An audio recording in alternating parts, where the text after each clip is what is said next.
right, here we go. Welcome to the show. What's going on, Canes fans? We are here for another episode of Cafecito and Canes for your practice update. This will not be a long show, just like last time. I'm just here to, come in and give you some updates from stuff I've heard during the week of practices, and update you on a couple things in the world of college football. First and foremost, I know all of you have probably heard of the what's going on with Sam Hartman over at Wake Forest. Big time prayers and good vibes going out to him. That dude's a stud, and he's hopefully will have a hell of a career. In his final year with Wake Forest, whenever that is, this year, next year, he's out indefinitely. Eventually to the NFL. I feel for the dude because he's a hell of a talent, and hopefully he makes a quick recovery. Just wanted to mention that real quick. Firefighter Kane, haven't seen you in a while, man. What's going on? How have you been? You're in Orlando as well, if I'm not mistaken, right? Are you going to the party for A&M? Michael Becker, what's going on? Zach, my dude, what's going on, sir? I got to have you back on the show soon, man.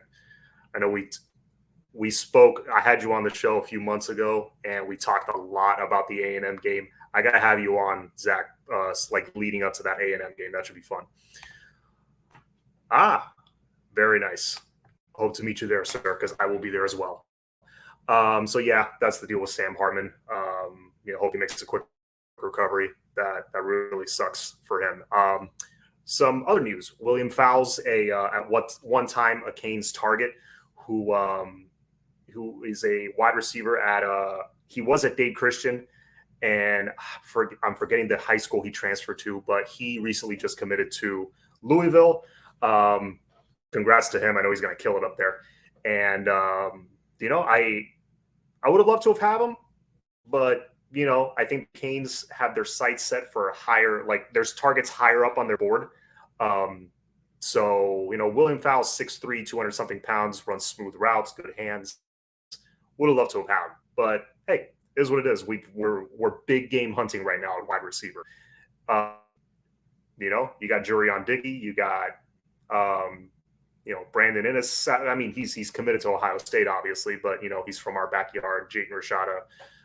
There's been articles posted that he's been talking to him a lot. I'm missing someone. Hakeem, of course, Hakeem Williams, my favorite target of the guys that are kind of out there. If you get any one of those dudes, I am good. Him, Ray, Robbie Washington, right? Yeah, Bobby's the brother, the linebacker. Robbie Washington, just those three alone, honestly, I'm set because we're so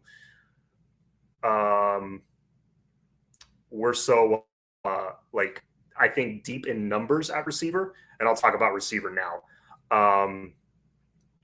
But yeah, I think we're so, like Isaiah Horton, for example, you might end up having to redshirt him just because the amount of bodies in front of him. So I think we're pretty deep there. I don't think you necessarily have to take 5 wide receivers. I think you're good taking 3 as long as those 3 guys, you consider them elite, or 4 guys or whatever. Still shocks me how Louisville can still pluck guys out of South Florida. Yeah, I mean, look, Louisville, I think, is building something. And yeah, no matter who the coach is, it always seems like they pluck out of South Florida. But they usually don't pluck the 4- and 5-star guys. They have a way of finding the diamonds in the rough. Outside of Tutu Atwell, he was rated pretty high. But they seem to find the diamonds in the rough and develop them well. I agree with you. But again, I don't think William Fowles was super high on Miami's board.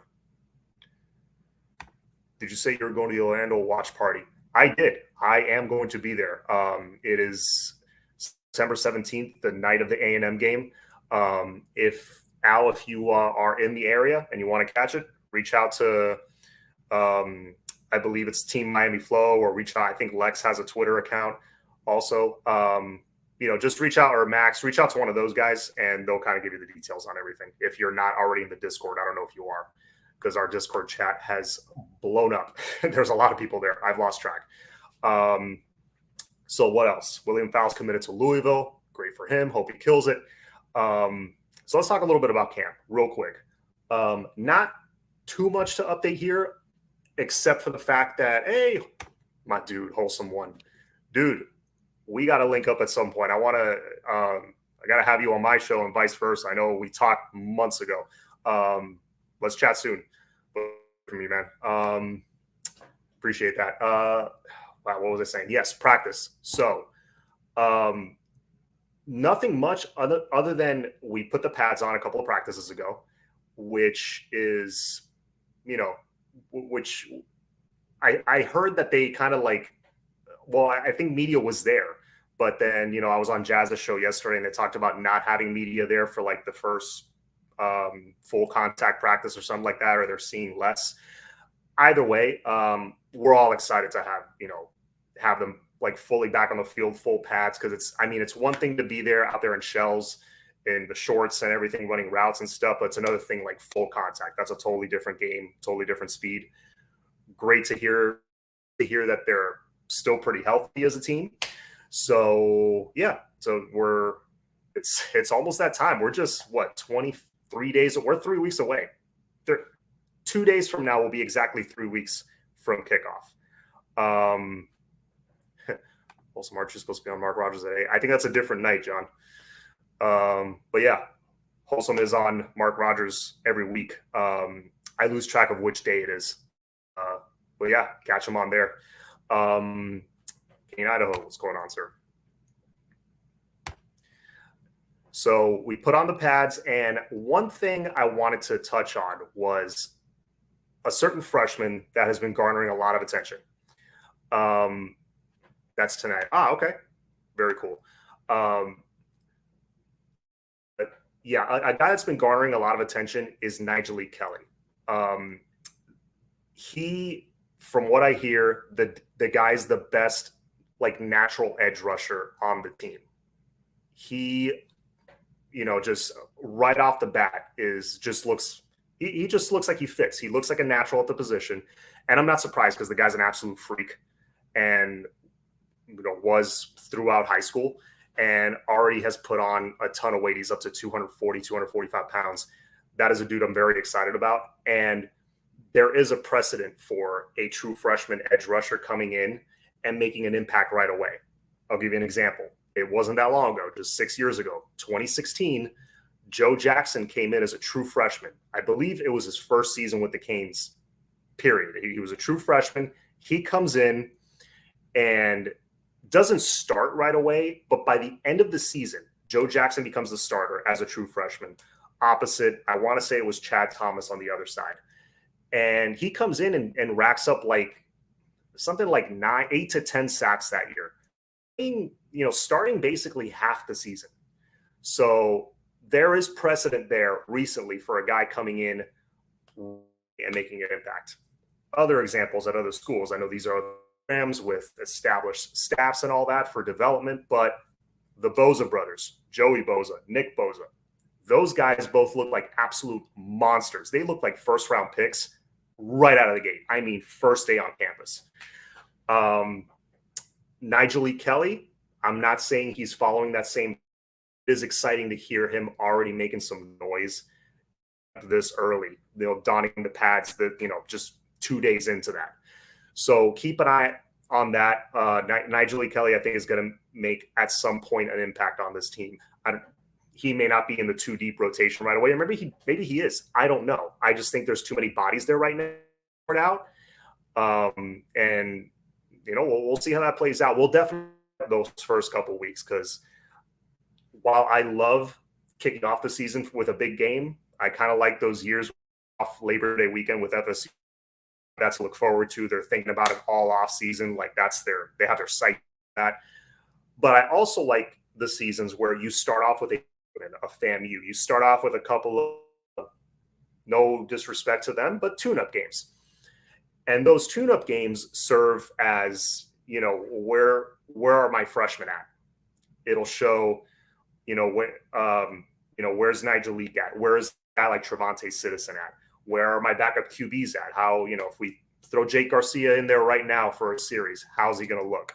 And you're not too worried because, it's Bethune-Cookman. You're going to be outside of something disastrous. You're going to win that game by 15 points.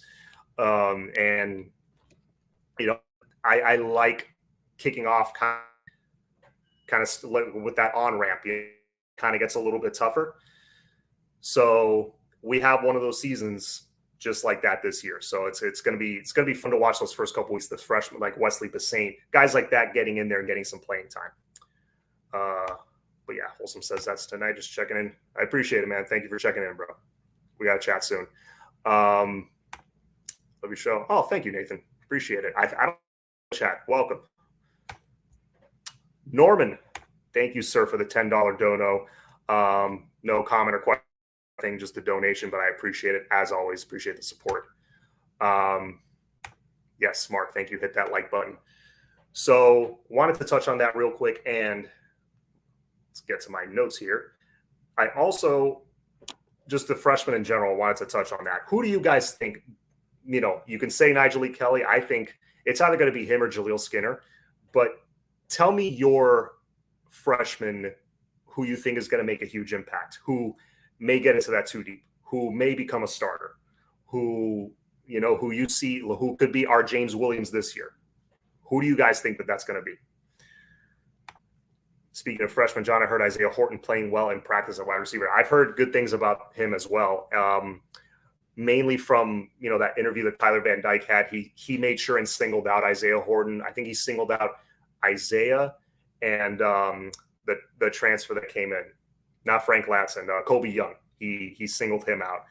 So, and staying on the subject of the wide receivers, people are kind of not freaking out, but they're kind of really poking holes in this team and the fact, because really, there's not much to look at right now because everybody's seeing 10 minutes of practice every morning. They're seeing warm-ups and stretches, people running a few routes. A couple of collisions, and that's it. They have to leave. So seeing a lot of video, we're not hearing a lot of, we're just seeing that little snippet during the day. But some freshmen popping up here. Citizen, you think? Skinner, Citizen, no doubt. Bassane and Kobe Young.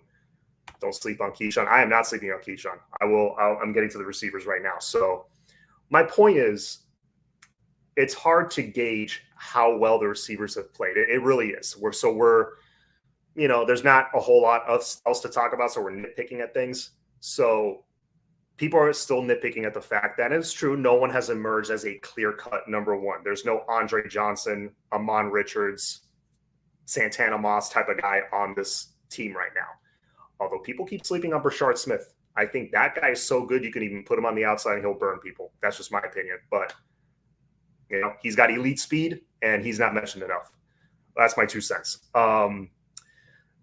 So you look at this receiving core, and they're not being a clear-cut number one. People automatically think, oh, this receiving core sucks. No, that is 2 completely different things.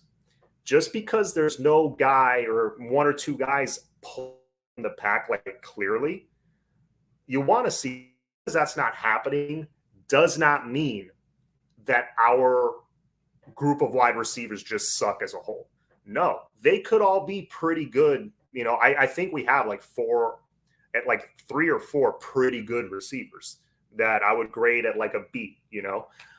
Amon Richards, his freshman year, I would give him like an A-. That's an example. Andre Johnson back in the day was an A+. Like that. KJ Osborne was like an A-. There's nobody that level, but just like a kind of little notch below, there's a few guys right there. Those guys can make plays too. And remember, look who we have a quarterback. Our O-line is going to be improved, hopefully. I think they will be. Look who we have at running back. Look who we have at tight end. We're going to have a lot of 2 tight end sets. All these things are going to take pressure off of those wide receivers, and it'll let them develop. So that's just my 2 cents on the wide receiver group.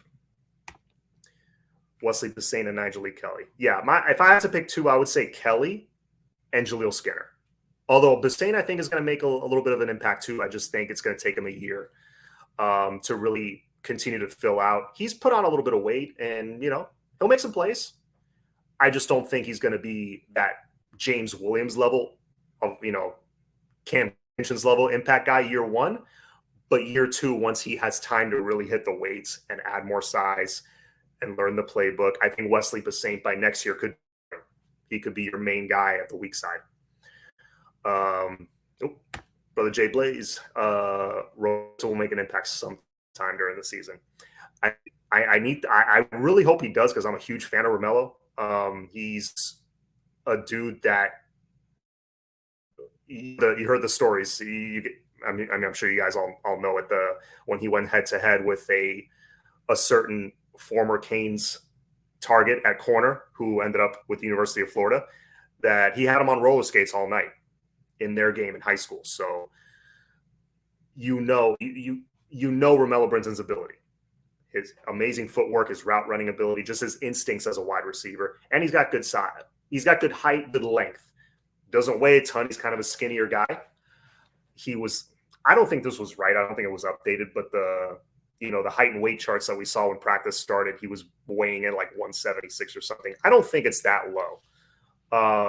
But back in the day, Lamar Thomas, I think, weighed like no more than $180. Different era, I know, but take that how you want to take it. Jaden Harris, that's another good one. Michael Redding might be a good sleep. Chris Graves is going to be great. I think Chris Graves and Jaden Harris, they've been putting in a lot of work together after practice, and I love to see that. You can see why the previous coaching staff wanted Chris Graves. I like Chris Graves too. How about an impact portal player? That's a good question. If I had to pick one, let's make it hard. Say one guy that we acquired from the portal this year, and it was a lot of them. One guy that we acquired from the portal this year that will make an impact. You know what? I'm going to take a quick cafecito break. Please hit the like button as I caffeinate. Cheers. Brought to you by Pinecrest Bakery. Shout out to them. Love Pinecrest Bakery. So what was I saying? Impact portal player. I would have said Akeem Mesidor or Daryl Jackson like maybe a week ago, because I think those guys are going to meet. Yeah, a lot of people are saying Mesidor. He's a guy that's very versatile and can play the end or the 3 technique position, and will just, I think he'll be very he plays all over the field. You know what I mean? Daryl Jackson, I think, is just a monster. 6'6", whatever pounds. I mean, that is the kind of dude you see on Georgia's defensive line on Saturdays. That's the kind of guy you see on Alabama, LSU, who else? Ohio State. That's just pure, unadulterated, just size and strength that we've been missing. We've been missing that for a very long time. So, but I would have said one of those two guys a week ago. The guy I'm thinking right now is Caleb Johnson. I don't know if you guys have read or heard or seen, but Caleb Johnson is really impressing people, his sideline to sideline speed in particular. I can't remember the last time we had a linebacker, probably Denzel Perriman, that had the kind of size he has. What is he, 235, 240, something like that? Caleb Johnson's coming in with NFL size and also has the sideline to sideline speed to boot. And even Denzel Perriman, yeah, he had the size. He was 235, 240 as well. Good sideline to sideline speed. I mean, he's, he just made the Pro Bowl with the I almost called them the Oakland Raiders, the Las Vegas Raiders last season. Perriman was a beast, but Perriman's what, 5'10", 5'11"? I think Caleb's what, 6'1", 6'2"? Much better size and has the speed. So I really believe Caleb Johnson's going to be an impact guy. Brian says Agude, talking about the edge rusher Mitchell Agude. Could be him. I would love to see an edge rusher come in and, a couple of edge rushers come in and make an impact. Yes, I agree. Big upside coming. Mello, also Elijah Arroyo. Frank Latson or Caleb Johnson, yeah.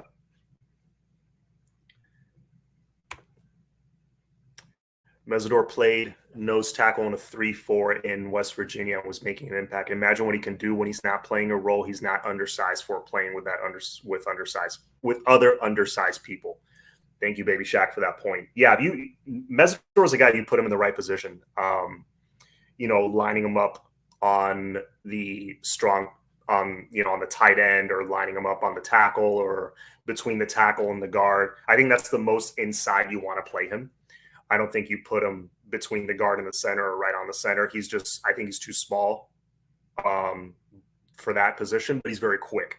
So put him more towards the edge, and I think you got something with next to him Leonard Taylor, and then you got Darrell Jackson. I'm starting to get excited about this D line.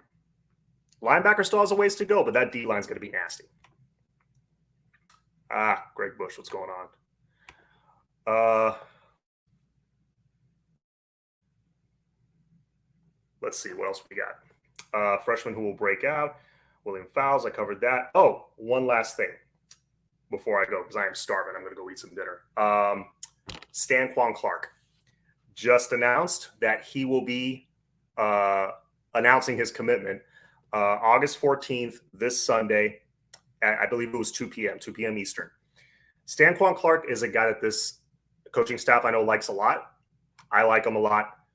Good size, 6'2", 215 around there, which, for high school, really good size. So, these last few years, I feel like every linebacker we've been recruiting is like a $186, 201, 196. This dude already has good size on him going into his senior year. Quick, athletic.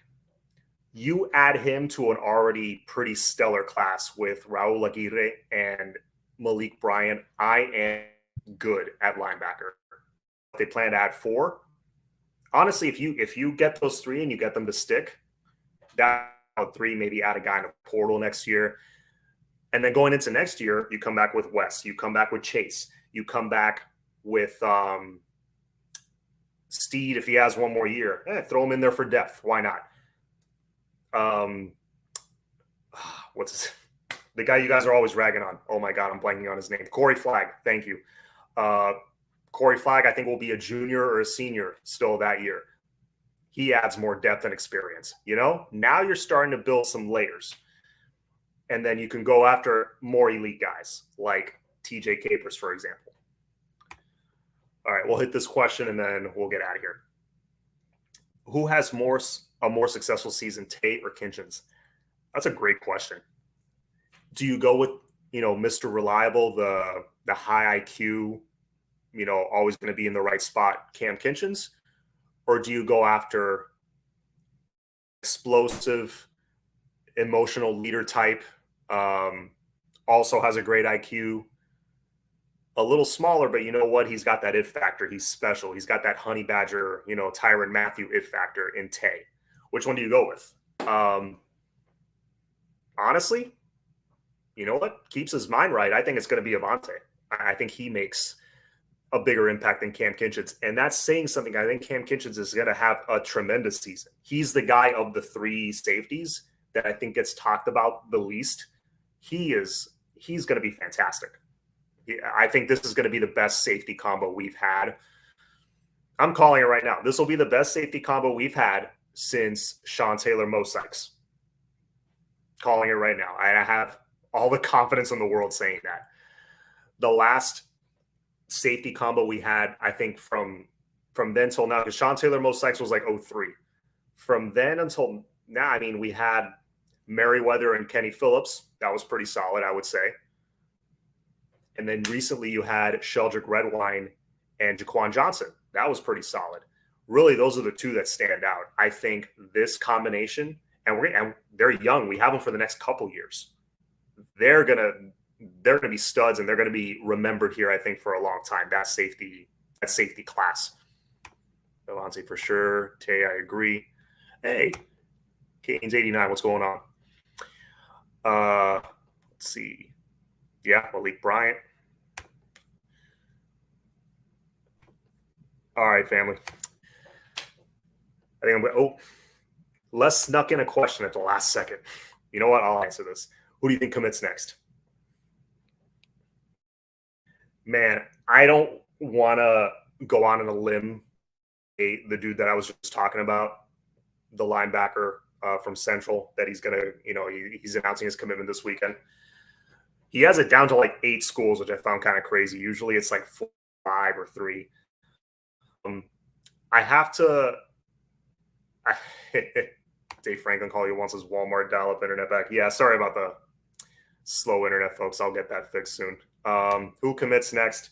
I would love to look more into where we are at with Stanquan Clark before I answer that question. Otherwise, I would confidently say him. There's the whole thing that happened with Brian Hartline posted a pancake emoji. People freaked out. I'm not 100% sure he's talking about our dude that we've been feeling good about. Could be that guy's visiting Ohio State because I don't think he's ever visited or anything. It could be he's showing interest. I don't know. Look, it is Ohio State. They didn't all of a sudden forget how to recruit. They're going to get some guys too.